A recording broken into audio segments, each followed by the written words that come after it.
पैसा दान करने के लिए पैसा होना जरूरी है या नहीं? बोलो, कि पड़ोसी का निकाल के दे दोगे? अपने पास होना जरूरी है ना। लेकिन शादी का त्याग करने के लिए बीवी जरूरी है क्या? बोलिए, नहीं है ना। तो फिर है तो उसे काहे को पकड़े बैठे हो? ध्यान रखिए, त्याग करने के लिए जोड़ना जरूरी नहीं है, दान के लिए जोड़ना। और बीवी का त्याग ही हो सकता है भाई। जय कुमार जी, दान तो नहीं हो सकता ना। नहीं, कन्यादान तो होता, आज तक हमने नहीं सुना पत्नी दान में ले ले। ये तो हो ही नहीं सकता। पत्नी का तो त्याग ही किया जाता है, पुत्रों का तो त्याग ही किया जाता है, संपदा का त्याग ही किया जाता है। ध्यान रखना, ध्यान और त्याग। थोड़ी सी छोड़ने की प्रवृत्ति अपनाओ। आज पूरे विश्व में जैन समाज ने एक पहचान बनाई है कि जितना दान पूरे विश्व में जैन समाज करता है, उतना दान कोई समाज अपने जीवन में नहीं कर पाता है। एक पहचान है हमारी, दानी समाज है। और यही बात है कि आज पूरे विश्व में, पूरे हिंदुस्तान में यदि सबसे ज्यादा संपन्न समाज में किसी का नाम आता है तो किसका आता है? जैन समाज का नाम आता है। मोदी से ज्यादा पढ़ी लिखी समाज कौन सी है? सबसे ज्यादा कौन सी समाज है जिसमें पुरुष तो छोड़ो, महिलाएं भी पढ़ी लिखी होती हैं? और जब इंडिया टुडे ने इसका सर्वे किया तो यही निर्णय आया कि भारत में जैन समाज सबसे पढ़ा लिखा समाज हुआ करता है, वहां अज्ञानता नहीं हुआ करती है। सबसे ज्यादा पढ़ी लिखी बच्चियां यदि कोई होती हैं तो जैन समाज के पास। एक पढ़ी लिखी समाज में तुम्हारा नाम है, एक सभ्य समाज में तुम्हारा नाम है, एक दान प्रिय समाज में तुम्हारा नाम है। और एक जगह और सर्वे हुआ कि हिंदुस्तान में सबसे ज्यादा टैक्स देने वाली कोई समाज है तो वह जैन समाज हुआ करती है, जो सबसे ज्यादा टैक्स दिया। ये गौरव हमने प्राप्त किया, ये गरिमा हमने प्राप्त की है, ये सम्मान हमने प्राप्त किया है, सबसे ज्यादा टैक्स। इसका मतलब है भारत का असली वित्त मंत्री यदि कोई है तो जैन समाज असली वित्त मंत्री है। उसके पास अर्थतंत्र है। भारत की राजनीति, भारत देश की अर्थव्यवस्था को मजबूत करने वाला कोई समाज यदि हिंदुस्तान में है तो भगवान महावीर का यह समाज हिंदुस्तान में आर्थिक मजबूती की है जैन समाज ने। ध्यान रखा, क्यों? हम सबसे ज्यादा समाज सेवा, सोशल वर्क जैन समाज करता है।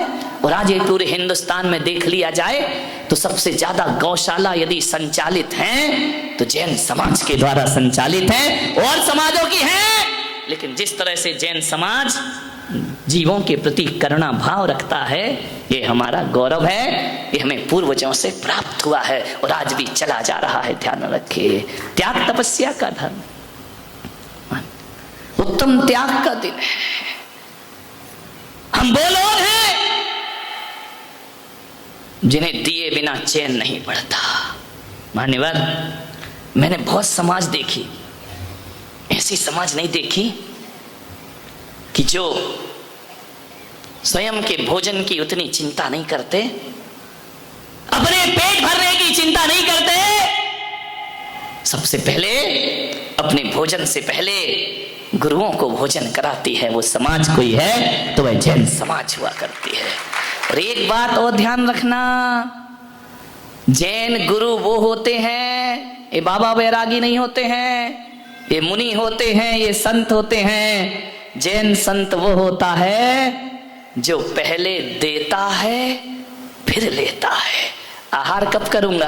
पहले तुम्हारा ज्ञान से पेट भरूंगा, उसके बाद मैं आहार लेने के लिए जाऊंगा। जो अंजलि भर लेता है और दरिया भर लौटा देता है वो जैन संत। मैं कोई नाश्ता करके आया हूं क्या? है कोई ब्रेकफास्ट, कोई शिकंजी मिकंजी पी के आया क्या? कल 24 घंटे के बाद अब नंबर आएगा, लेकिन मैं बाद में खाऊंगा। पहले तुम्हारे कल्याण का प्रवचन भोजन तुम्हें प्रदान करूंगा।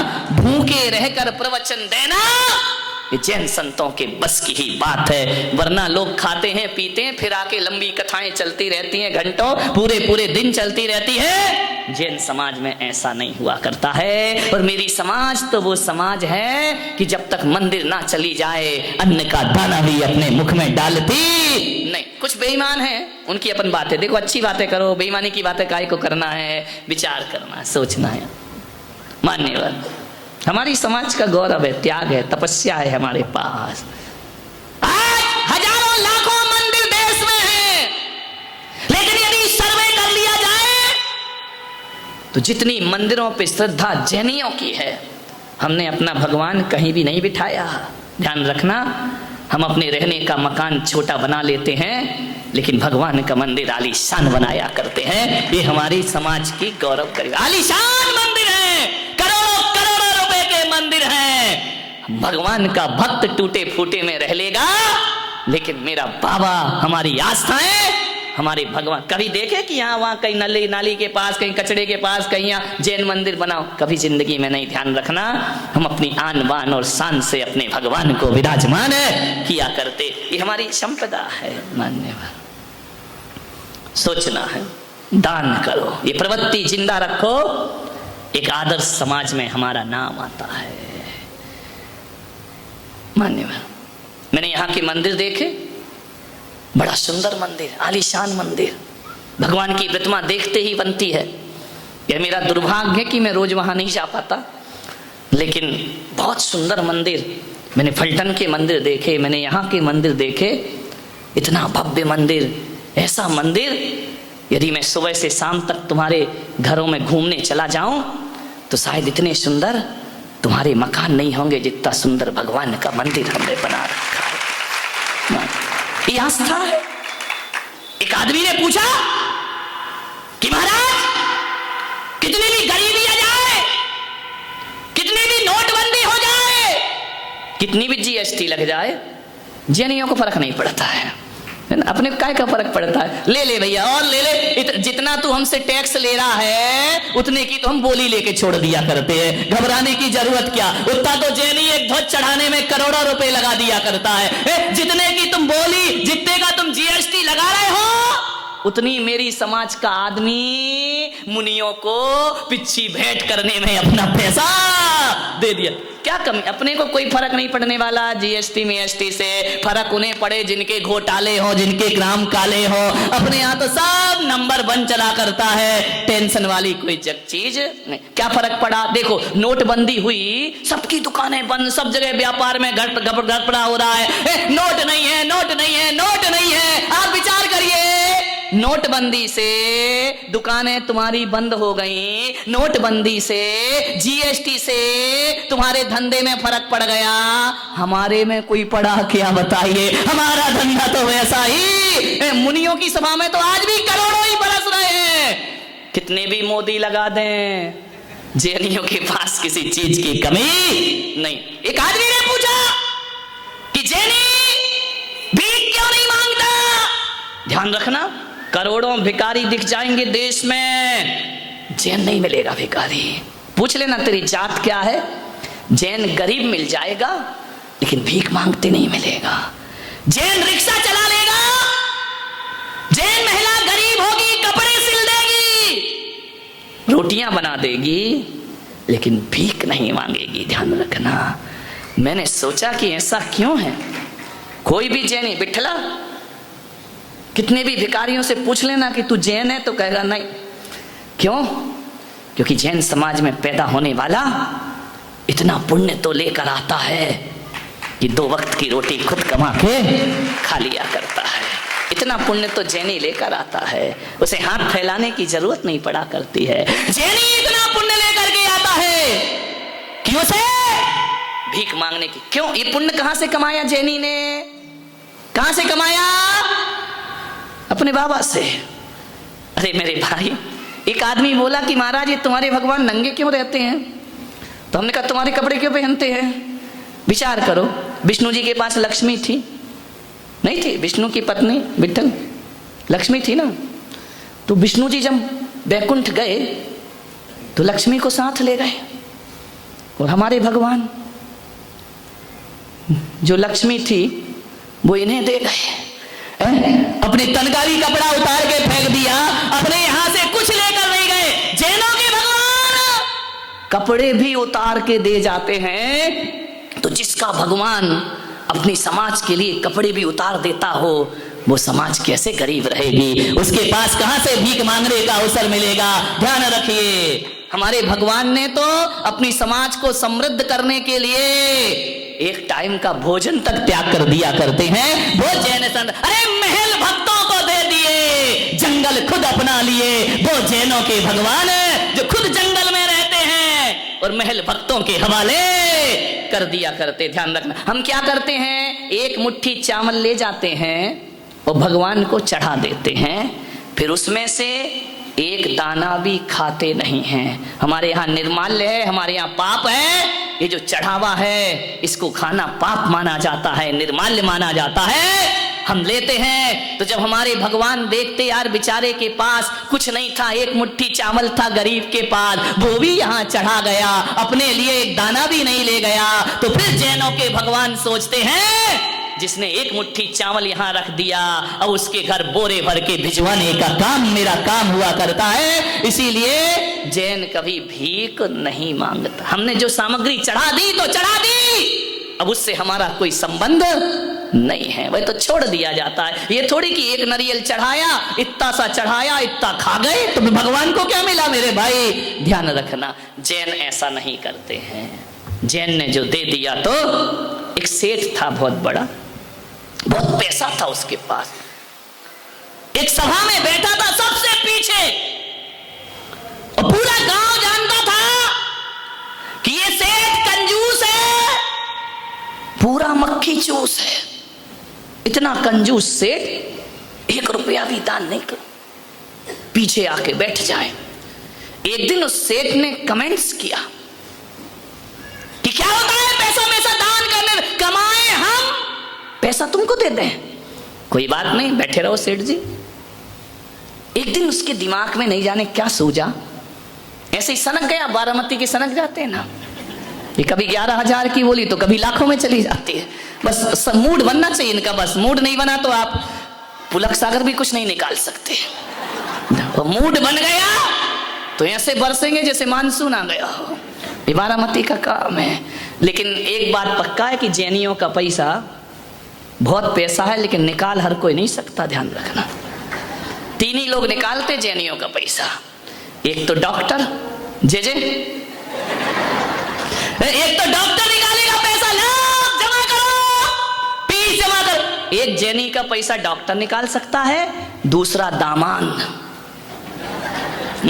कितना दोगे, लड़की की शादी लाओ, ऐसी शादी वैसी शादी, ये लाओ, हाँ कबर साहब लीजिए, दमान साहब लीजिए, दिए जा रहे हैं। एक दमान निकाल सकता है, एक डॉक्टर निकाल सकता है, तीसरा मुनि महाराज।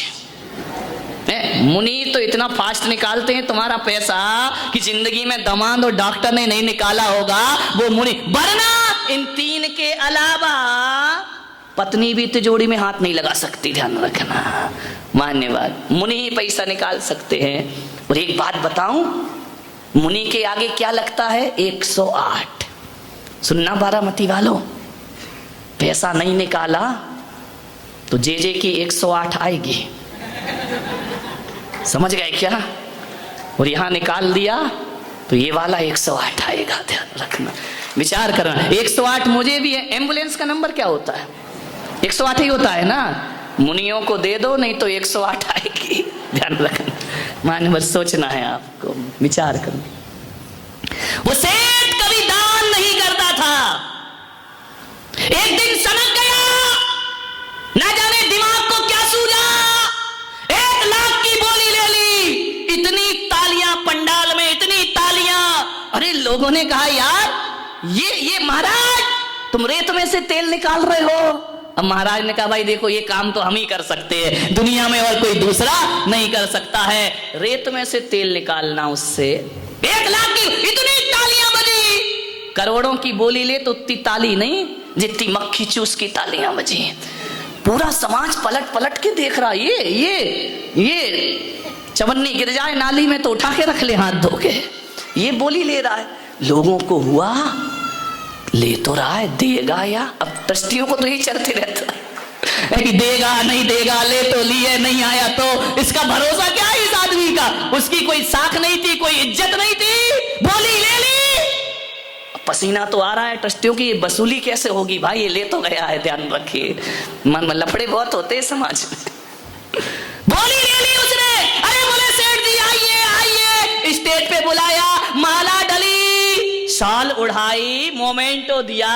अरे सेठ जी आइए, आगे बैठिए, आगे बैठिए। सेठ ने हमसे प्रश्न किया, महाराज ये बोली कोई दान वान के लिए नहीं ली है मैंने।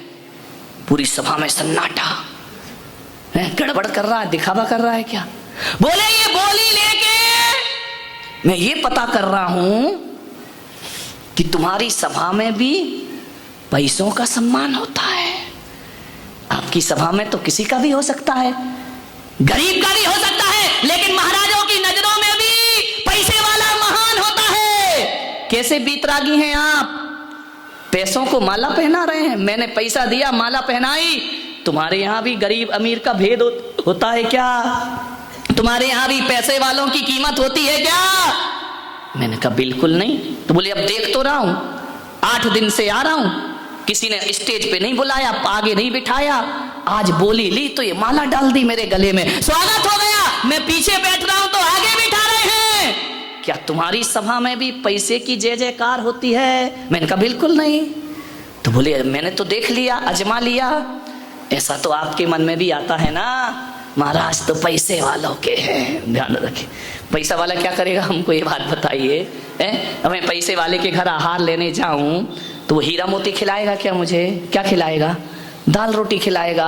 गरीब के घर जाऊं तो क्या खिलाएगा? दाल। मेरे को फायदा क्या पैसे वाले हो गरीब से? भोजन तो मुझे वही मिलना है, लेकिन चलता है, सब सुनना पड़ता है। पैसे वालों के महाराज। उसने कहा महाराज मैंने आज देख लिया तुम्हारी सभा में भी पैसे का सम्मान है। मैंने कहा पागल, मेरी सभा में पैसों का सम्मान नहीं हो सकता है। तो बोले माला क्यों डली मुझे? मैंने 1 लाख दी इसलिए डली ना। मैंने कहा बेटा पैसे वाला तो तू 5 मिनट पहले भी था और पैसे वाला तू आज भी है। ध्यान रख, यदि तेरा सत्कार इस सभा में हुआ है तो पैसा जोड़ने से नहीं हुआ है, पैसा छोड़ने से सत्कार हुआ है। यहाँ पर पैसों का सम्मान नहीं होता है। जो पैसों को पकड़ के रखते हैं उसका सम्मान नहीं, जो पैसों का त्याग करते हैं उसका सम्मान हुआ कर। पैसे वाला तो तू पहले भी था, 5 मिनट पहले भी अमीर था, अभी भी अमीर है। लेकिन ये जो माला डली है ना, ये तेरे त्याग भाव को माला डली है, तेरे संग्रह भाव को माला नहीं डली। किसको डालते अपन भारतवर्षी? स्वागत पैसे का थोड़ी करते, जो वो त्याग कर रहा है उसकी त्याग भावनाओं का स्वागत हुआ करता है, उसकी दान प्रवृत्ति का। पैसे वाला तो पहले भी है, बाद में भी है, कौन पूछता है? मैंने कहा बोल, 8 दिन से तू पैसे वाला है, पीछे बैठता था, किसी ने नहीं पूछा, लेकिन जब उस पैसे का त्याग किया वहां से उठकर यहां आ गया। मैंने कहा सेठ और त्याग कर दे तो यहां से उठकर यहां आने में ज्यादा देर नहीं। जितना त्याग करोगे उतना ऊपर उठोगे, और जितना जोड़ के रखोगे उतना पतन को प्राप्त। एक साधु था, नया समय हो रहा है, नया नया सन्यासी था। खत्म कर दूं? नहीं है तो इच्छा, लेकिन बोल भी नहीं सकते। अब मैं छोड़ भी नहीं सकता कि आज रविवार है। दोनों अपने अपने जुगाड़ में लगे हुए हैं, ध्यान रखना, सोचना है। आज रविवार है, बंद बाजार है, इससे आना पड़ा। ध्यान रखिए, विचार करिए। वो जो साधु था, नया नया बना, उसको ना जाने क्या सूझी, लोगों से पैसा इकट्ठा करने लगा। झोपड़ी में नोट गिन रहा रात को, 10, 20, 30, 40, 50, 60। गुरु ने देखा, गुरु बूढ़े सन्यासी थे, वो जवान था। गुरु ने कहा पागल, ये नोटों को छोड़ के तो साधु बनते हैं, तो यहाँ नोट गिन रहा है? देखा नहीं बाबाओं का क्या घोटाला चल रहा है? अब तो संभल के रहे, नहीं तो ले जाएगा मोदी उठा के किसी दिन। ध्यान रखिए बाबाओं, सावधान हो जाओ, न अंधविश्वास चलने वाला नहीं है। बोले तू नोट गिन रहा है, अपने हाथों से गिन रहा है, पागल है क्या तू? सन्यास लिया है तूने, उसने कहा बाबा तुम नहीं समझोगे, तुम्हारा बुढ़ापा है, सठिया गए हो। नया चेला था। बाप बड़ा ना भैया सबसे बड़ा। जब तुम्हें प्रवचन याद है तो मेरा गला क्यों फड़वा रहे हो? आधा तो तुम्हें पहले ही से याद है। टका हरता टका करता टका मोक्ष प्रदायकम। पैसा ही सब करता है, पैसा ही सब जोड़ता है, पैसे से ही मोक्ष होता है। चेले ने गुरु को समझा दिया। अब गुरु बूढ़े थे, उन्होंने कहा चलो यार ये ऐसे तो समझेगा नहीं, वक्त की मार एक दिन इसको सब समझा देगी, चलो क्या करे, कौन भिड़े इन लोगों से। फिर भी उन्होंने कहा तू कोशिश कर, पैसे का त्याग कर, ये रख मत, साधु है, क्या करना तुझे पैसे का। उसने कहा बाबा जी आप शांत बैठो, ज्यादा बकबक मत करो, इसके बिना कुछ नहीं होने वाला है, मोक्ष भी नहीं होगा इसके बिना। एक दिन दोनों गुरु चेले चले जा रहे थे जंगल की तरफ। शाम होने को आई। गुरु ने चेले से कहा कि देख भाई ये बहुत बड़ी नदी है, पुल भी नहीं है, उस पार चलो, रात गिरने को है। देखो वो नाव वाला खड़ा है, उससे पूछो क्या हमें नाव पार करा देगा। चेले ने कहा अब आएगा बाबा जी मजा, नाव वाला कोई अपना रिश्तेदार है क्या जो पार करा देगा। जाके पूछा भाई हमें पार करा देगा। नाव वाले ने कहा चलो चलो, सुबह से बोहनी वट्टा तो हुई नहीं और शाम को तुम मिले हो बाबा बैरागी, तुम क्या दोगे मुझे। अरे उसने कहा ये मत समझ कि कुछ नहीं देंगे, नाव पार करेगा, भाड़ा देंगे, किराया देंगे तुझे। किराया दोगे बाबा जी? बोले हाँ। तो बोले आओ जल्दी बैठो, आओ मैं तुम्हें उस पार लगाता हूं, रात होने को है। उसने बड़े गुरु को बुलाया, बाबा जी आ जाओ, नाव पार लगाएगा ये। दोनों बाबा बैठ गए, नाव उस पार पहुंची।